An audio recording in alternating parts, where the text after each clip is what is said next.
حکیم الامت سے کسی نے پوچھا کہ اللہ تعالیٰ کی محبت کیسے پیدا ہوتی ہے؟ ارشاد فرمایا کہ جیسے انسانوں سے محبت کی جاتی ہے ویسے ہی طریقہ اللہ تعالیٰ سے محبت کا ہے۔ انسان محلے میں کوئی آدمی رہتا ہے یا ناظم آباد میں رہتا ہے، چلو اب ایک شخص ہے روزانہ ملاقات کرتا ہے، کوئی انسان کسی انسان سے اللہ کے لیے روزانہ ملاقات کرتا ہے 5 منٹ کے لیے، زیادہ وقت نہیں ہے، مصروف ترین شہر میں رہتے ہیں، کیسا بہت وقت میرے پاس کم ہے۔ خواجہ صاحب عزیز الحسن صاحب رحمۃ اللہ علیہ کانپور سے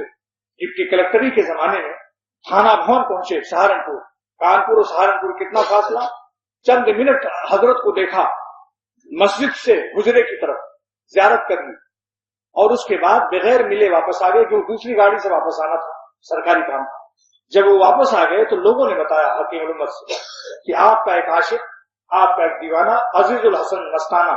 آیا تھا، ایک نظر آپ کو دیکھ کر واپس چلے گئے کانپور۔ آپ سمجھیے حکیم الامت کے آنکھوں میں آنسو آ گئے کہ اچھا یہ محبت کا مقام۔ تو حکیم الامت فرماتے ہیں کہ کسی انسان سے آپ روزانہ 5 منٹ مل لو، 6 مہینے کے بعد اس کے دل میں محبت پیدا ہو جائے۔ اب اگر آپ کچھ پریشانی میں مبتلا ہیں، نہیں جا رہے ہیں، تو آپ کی فکر کرے گا یار ہمارا دوست نہیں آ رہا آج کل، دیکھو تو بیمار تو نہیں ہے،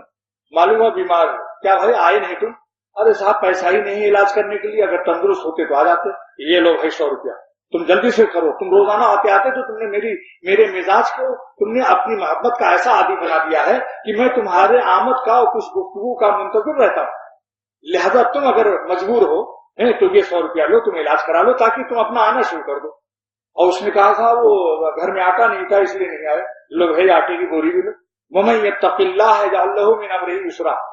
جو اللہ سے ڈرتا ہے اللہ کا دوست ہو جاتا ہے، اللہ کا ولی ہو جاتا ہے، اللہ اس کے سب کام کو آسان کر دیتے ہیں تاکہ دنیاوی مشکلوں میں پھنس کر کہیں میرا ذکر نہ چھوڑ دے۔ اللہ کو بھی اپنے ذاکرین کے ذکر محبوب ہے، وہ بھی اپنے یاد کرنے والوں کی یاد سے محبت رکھتے ہیں، یہ ہمارا نام لیتا ہے روزانہ، تسبیح پڑھتا ہے۔ تو جو اللہ کو یاد کرتا ہے، اللہ سے دوستی اور تقویٰ کی راہ اختیار کرتا ہے، اللہ سے ولایت اور دوستی اختیار کر لیتا ہے، تو اللہ تعالیٰ اس کے دنیاوی کاموں کو آسان فرماتے ہیں۔ یہ قرآن کا اعلان ہے، لیکن اس کی تفسیر آج ہم نے آپ کو اس مثال سے دے دی کہ دنیا میں بھی ہم جب کبھی کسی سے دوستی کر لیتے ہیں تو اس کو مشکلات میں نہیں رہنے دیتے، کیونکہ پھر وہ ملاقاتیں نہیں ہو پاتی۔ اللہ تعالیٰ سے ملاقات تو ذکر ہے،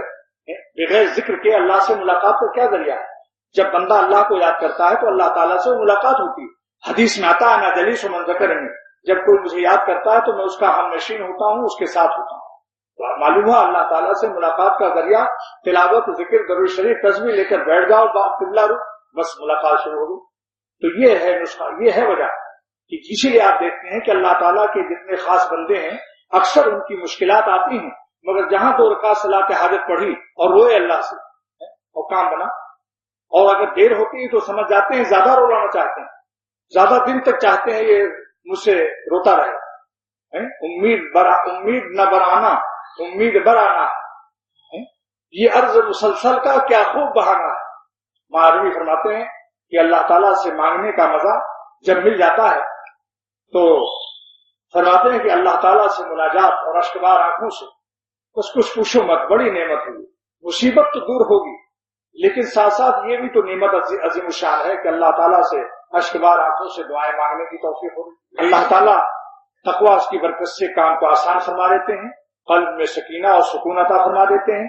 جتنی دنیاوی تلخیاں اور کڑواہٹیں ہیں سب میٹھی ہو جاتی ہیں، بشرطے کہ اللہ تعالیٰ کو راضی کیا جائے، ان کو یاد کیا جائے۔ مٹی کے کھلونوں میں اگر کوئی کھلونا ٹوٹ جائے یا کوئی کھلونا اللہ چھین لے تو مٹی کے کھلونوں سے پریشان و غم نہ اٹھاؤ، مٹی کا غم اٹھانے والا بھی بیوقوف اور مٹی ہو جاتا ہے۔